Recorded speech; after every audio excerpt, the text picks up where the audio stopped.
All right, hello everybody. Just a quick bench update here with what I've been working on, and this will be my last update in a while because I gotta. This was kind of this morning was the last time I was spending on hobby before I have to pack everything up with my house move. So I just kind of got this stuff finished. I'll take you through it, and I have some criticisms or some stuff I wasn't quite too pleased with, and I'll tell you about that in a minute. So first thing we got here is the settler family, and these are brigade games for the French and Indian War. And I think these turned out pretty nicely, actually. I really like the figures. I especially like this guy's face. I think it was just a really nicely sculpted face. And oh, sorry. And same with the wife too in the back. She had a nice face as well to paint. So yeah, I tried to keep the colors pretty simple on these. They're frontier settlers, so they're not going to have any, crazy fancy clothes. And in that time period, people didn't buy clothes ready made. They bought cloth and then made them into cloth. So I tried to keep to a couple basic colors across the whole family. So, they bought some blue cloth, so they made some dresses and waistcoats and pants, and they had some brown cloth and did the same, etc. So yeah, I think those came out pretty well. They'll be nice for some scenarios. Then we got here the Jersey Blues Provincials, although they could also work for Massachusetts Provincials or Virginia Provincials. And this is another one of my favorite figures that I painted. This is sold as George Washington, who had his first real command in the French and Indian War. He's kind of famous for firing the shot heard around the world. But this was a really nice figure to paint. Okay. And I kind of painted him in a way so he might work well as like a continental officer in the Revolutionary War. That's kind of why I gave him the buff pants instead of another color, and I gave him a white waistcoat instead of a red waistcoat. And these Jersey Blues, I think they could work as some kind of state troops in the Revolutionary War too, even though the uniforms are probably not quite what any unit had. And also, in the French and Indian War, they probably would not have been this nicely dressed. They would have all had blue coats with the red cuffs, but they probably would not have all had the same waistcoats and pants due to supply shortages, although this is theoretically, what the uniform should have looked like.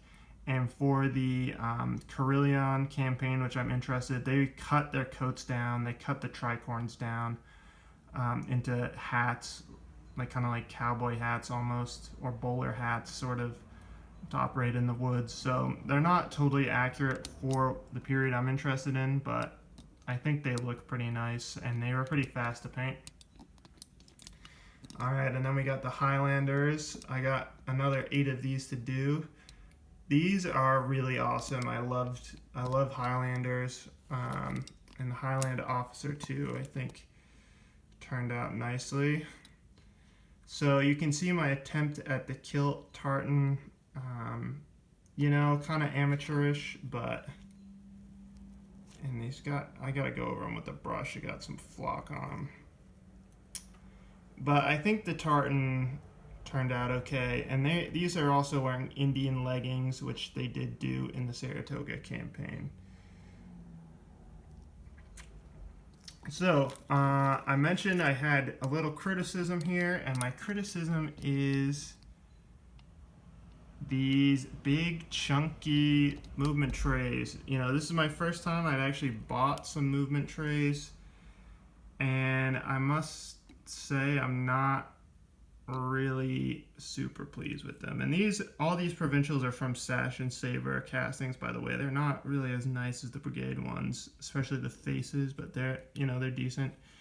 The trays to me are just too bulky. They're too thick, especially when you put the other troops next to them. They just look so different when they're raised up like that. I really don't like the look, and it doesn't look as bad from the camera, but in real life, you know, I mean, I was just hoping that the trays would be a little more low profile, I guess you could say, but they're just raised up so high. You know, they're basically almost like halfway up the other models. So I'm not sure that these trays are really going to be used in the future. I did them to see what they would look like. I'm not sure that I'm going to continue on that route. So that kind of raises the question of what I'm going to do instead. For other things, I think I'm going to try and do a sort of magnetized system. And I did want to be able to remove casualties with this army, but these trays are just not going to work for me, I think is what I'm realizing. But I also don't really want to shuffle around individual models. So I'm not sure what our solution really is going to be for this. I might just have to deal with it, I guess, but I'm not really super happy with the way that these look on the trays. And you know, even raising these guys up on an additional base, you know, they're still way smaller. I'd have to put like 2 bases under them. Well, I'm not going to root around for another big round base, but yeah, not super pleased with that. So I'm not sure what I'm going to do about it. Anyways, thanks for watching. Just a quick update. It might be a little while for me because all this has got to get packed up now. And that is one reason I wanted to get them in the trays, is so they could be more safely transported. But yeah, if you have any ideas for a solution to my dilemma here, let me know, or what other people think of the trays. Maybe once you get into the game, you just don't notice. But for me, it's very obvious. Personally, I prefer my bases to blend into the tabletop, and these really don't blend into the tabletop. For me right now, they look like they stick out like a sore thumb. But maybe once you're playing, it's different. So thanks for listening, and see you next time. Bye.